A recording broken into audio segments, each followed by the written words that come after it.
Have you ever had a gut feeling telling you what to do, even when it didn't make sense, and later you realized it was completely right? Or maybe you've had moments of total clarity where everything just made sense, even if you couldn't explain why? What if I told you that wasn't random, but it was your higher self trying to guide you through your intuition? Yes, you have a higher self. I have one. We all do. And today I want to break down what that actually means, how to recognize it, and what you can do to connect with her. So, what is your higher self? Your higher self is the part of you that's always connected to something bigger, whether you call it source, God, the universe, Buddha, oneness. It's the aspect of you that isn't weighed down by doubt, fear, or ego. This might be a bit hard to understand, but your higher self is the space between your words, that silence and expansiveness that we all rest in, but most of us cover it up with our thoughts and chatter. It's the silence and the stillness that's all around us that we often can't sense because we're always so busy. I can especially feel it when I go outside during a snowstorm or just after a snowstorm. Have you ever done that? And then you walk and there's this blanket of like peaceful silence and presence that surrounds everything. I feel like I'm connected to my higher self during those times. Some spiritual traditions call this the divine spark within each person. Hindu and Buddhist teachings refer to it as the Atman, the true self beyond the material world. Even in psychology, Carl Jung talked about a concept called the capital S self, which is the higher aspect of our consciousness that integrates all parts of who we are. So this idea isn't new. It's been around for thousands of years across different cultures. So what's the difference between the higher self and intuition? A lot of people use these terms interchangeably, but they're not exactly the same thing. Intuition is more like a message from your higher self. It's that inner knowing, that gut feeling. You might suddenly feel pulled toward a decision or something might feel off. That's your intuition at work. So, an example, I had this toaster oven and I didn't want it. And, I thought I'll go on to a community bulletin board and try to sell it. So I did, but something popped up on Facebook, whatever. So I ended up putting it on Facebook Marketplace. And this woman replied, "Oh, I want it for my grandmother, blah, blah, blah." And I checked her out on Facebook and it was like an AI generated image. And then all the posts were men riding horses, but not her. And just something seemed off. And I tend to like push through that, but I don't know, I just got this weird feeling. Then I looked at where she was from and it was in Chihuahua, Mexico, and there's nothing wrong with being from Mexico, but she said, "Oh, I'm in town tomorrow. It's a 9-hour drive." It was just off. So I just ended up saying, sorry, my boyfriend gave it away, while I was at work kind of thing. And the person's like, "Fine." And I told someone this later and they said, "Well, good thing you did that because you could have woken up in a bathtub in a bunch of ice with a note saying, 'Take me to the hospital,' because some of your organs had been removed." And I'll never know. I'll never know if there was something off with it, but I'm just learning to trust my gut because it was, it hit me over the head like, just don't do this. So that's intuition. That was more than intuition. That was the universe just saying, "Don't go there." Um, so your higher self, so that's intuition. The higher self might be speaking through my intuition, but the intuition was that stab in the gut, that, "Oh, no, don't." My higher self is the source of the guidance that I got. So it's not just one message, it's the whole wisdom that exists beyond daily thoughts and emotions. Your higher self is that oneness that exists everywhere all at once that we're all part of. So think of it like this. If intuition is your GPS, your higher self is the satellite sending the data. And the problem most of us have is that we get so caught up in everyday life that we stop listening to our internal messaging system. It's like we've turned the radio to a different dial and we've forgotten how to put it back. So if you're thinking, "I want to go find my higher self," you don't need to. There's really nothing to do. It's always there, in and all around you. The challenge is learning how to sense and to hear it over all the other noise in your head. And nowadays with social media and, just everybody online and yada, yada, with everything going on in the world, it's harder and harder and harder to tap in to that expansive silence within us that is our higher self. So what we need to do is to learn how to sense it and hear it over all that other noise. If you want to find God, source, oneness, your higher self, you first need to find yourself. And this took me years of Buddhism to understand that, to really get, like, it's not out there, it's in here. We've got the tools. We might need some guidance, but we've got it all within us. So studies on meditation and mindfulness, they show that when people take time to be still, the brain waves shift from high frequency beta waves, which are associated with stress and overthinking, to lower frequency alpha and theta waves. These states are linked to intuition, creativity, and deeper self-awareness. So this means that when you slow down, whether through meditation, journaling, or sitting in silence, staring at the wall. Who would have thought staring at the wall is a creative act? And it's actually important. You are literally changing how your brain functions, and you make it easier to connect with your higher self.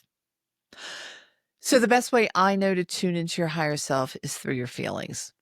Have you ever noticed how certain choices feel light and energizing while others feel heavy and draining? Or how sometimes, even if something seems logical, it just doesn't sit right? That's your higher self guiding you. If this is all new to you and you have no idea how to hear your higher self, there's an easy way to listen. Pay attention to your inner voice. If it's anxious, fearful, or judgmental, that's your ego or some pattern from your past. Also, with the ego, it tends to talk, talk, talk, talk, talk, talk, talk. Do you ever have that? Talk, talk, just going around, going around. What am I having for dinner? Oh my God, why did I do that? Why did I say that? That's ego. It's that voice that swirls around and literally can make me dizzy. I sometimes have so much going on in there. Your higher self is under that. She's calm, she's reassuring, and she's wise, even if she's pushing you to step out of your comfort zone. She's a silent, conscious presence and a knowing, not a chattering voice. The higher self doesn't use fear to guide you. And to be honest, your higher self doesn't even really use language. She holds space and nudges you with love, curiosity, and clarity. A lot of us struggle with understanding and naming our feelings, especially if we've spent years suppressing them through work, distractions, drama, or worrying. Trying to stay positive and forcing ourselves to think a certain way all the time also makes it harder to know what we're feeling. We need to relax and listen, not try to force things to happen. And trust me, as a recovering control freak, I find this challenging, but it can be done. And I'm also the first to admit, understanding what I'm feeling is one of my biggest challenges. I often have no clue what word to attach to what I'm feeling. I've spent so many years pushing my feelings down in order to please other people. So I'm still working on the basic ones like anger, frustration. Hunger is not a feeling, but it creates a feeling. Joy, happiness, boredom, and on and on. Forget nuanced sensations. I'm happy if I can tell the difference between, say, frustration and anger. So there are a few things you can do to tune into your higher self. First, name what you're feeling. If you don't know how to feel your feelings, start by identifying them. Ask yourself, am I feeling sad, anxious, frustrated, numb? Where do I feel it in my body? Tight chest, tense shoulders, jaw, stomach knots. If putting this into words is hard, you can use something like a feelings wheel. It's a tool that breaks emotions into categories. Or you can just say, I feel something, but I don't know what it is yet. That alone is a great start. But I have a link to a free feelings wheel that I created. It's in the comments and in the description below. Start with very general feelings: happy, sad, angry, afraid, so on. Once you're comfortable identifying them, you can get more nuanced. If you're happy, are you ecstatic, gleeful, content? There are shades to each feeling. There are feelings charts that go more in depth than what I created, but I think this is a great start. And for me, this is good enough. So second, try to get out of your head and into your body. Personally, I find this super challenging. I am extremely analytical and I basically have intellectualized most of my life. I've lived in my head. So I don't know how relevant this is, but I was on jury duty. This is many years ago. I was on jury duty, second-degree murder. And this is back at the time we got sequestered. And, the lawyers, they give you the facts and you look at the facts, and the person that was on trial was, with the person that actually shot and killed this 22-year-old. So he was an accomplice. So we get into the jury room and I'm laying out the facts, and one guy's like, I don't think I can convict on my beliefs. And we're like, dude, you answered that question before. And then someone else is like, his lawyer was so bad, I just don't think I can convict.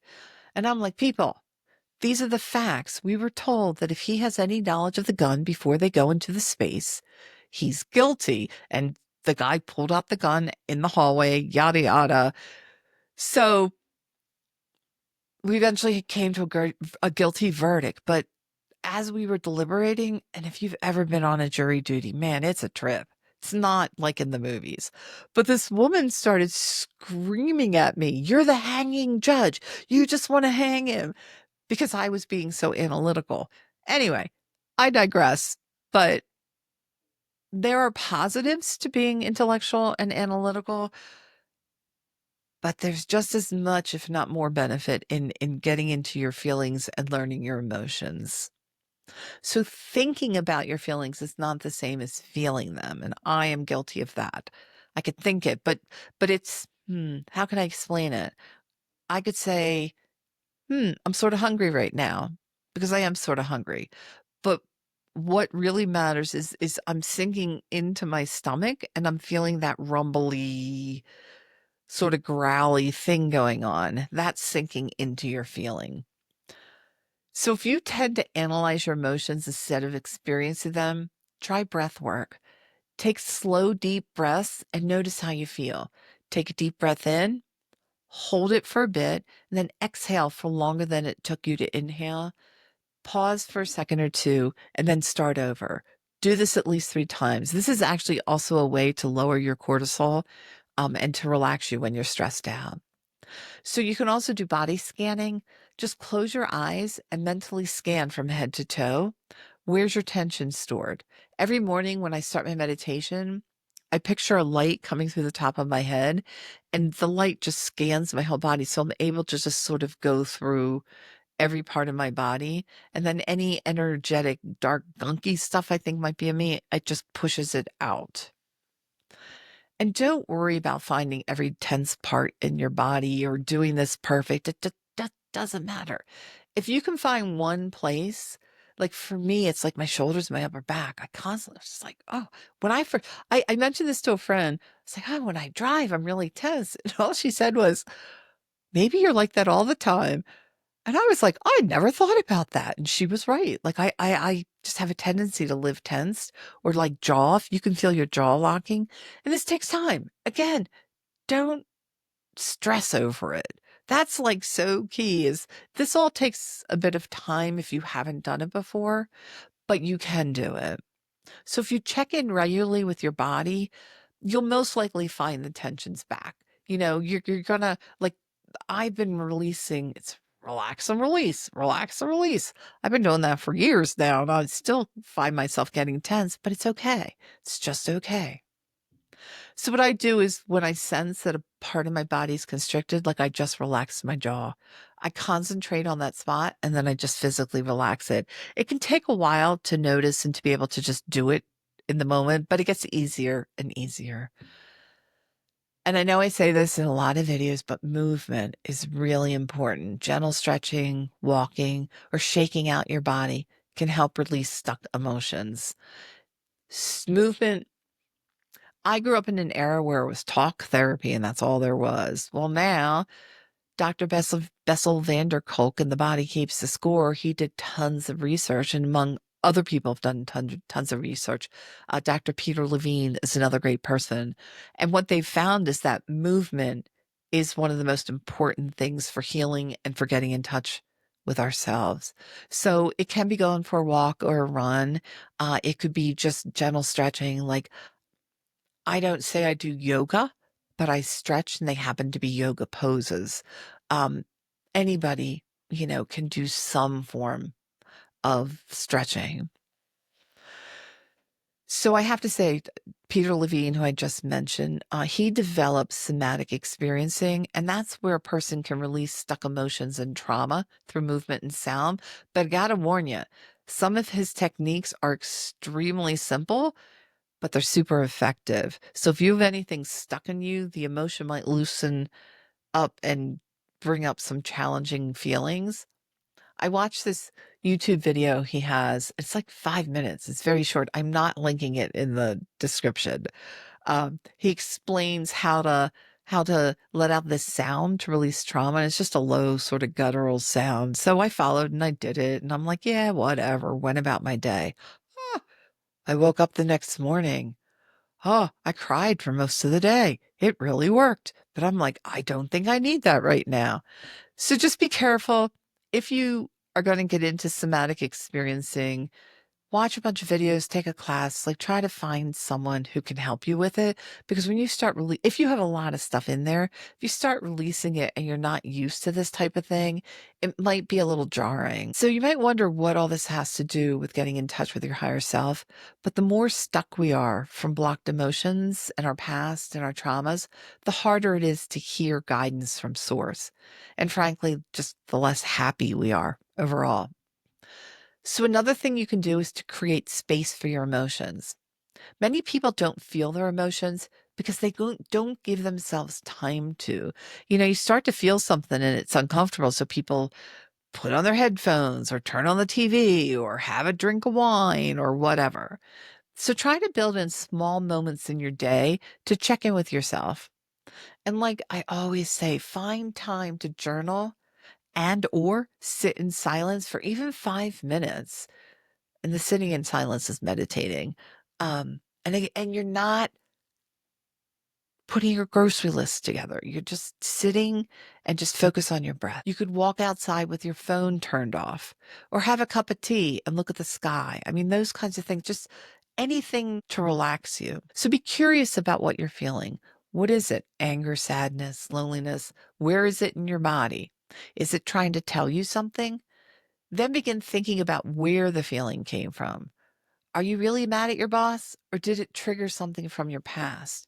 Your colleague might have had the same experience and not be bothered at all. So, what is it in you that got triggered? That's what needs to be worked on. Write all this down or discuss it with a trusted friend or therapist. A few minutes of intentional awareness, as it's called, can make a big difference and it can bring you closer to your higher self. It's important to note that your emotions are what they are. Try not to judge what comes up. Just let them be. It's easier said than done. But this isn't about beating yourself up. And I will say this over and over and over again because I am guilty of beating myself up. Still catch myself doing it more than I want to. So remember, your higher self will never judge you. If the voice in your head is tearing you down, that's not wisdom. That's conditioning and possibly past trauma. So, bottom line, your higher self isn't something outside of you. It is you. I shouldn't say it. Your higher self isn't something outside of you. She is you. She's the deepest, truest version of you. And if you want to connect with her, just start listening to what's within you. That it's as simple as that. So thank you for joining me today. Please like, subscribe. Let me know how you're feeling in the comments, and I hope to see you again. Thank you so much.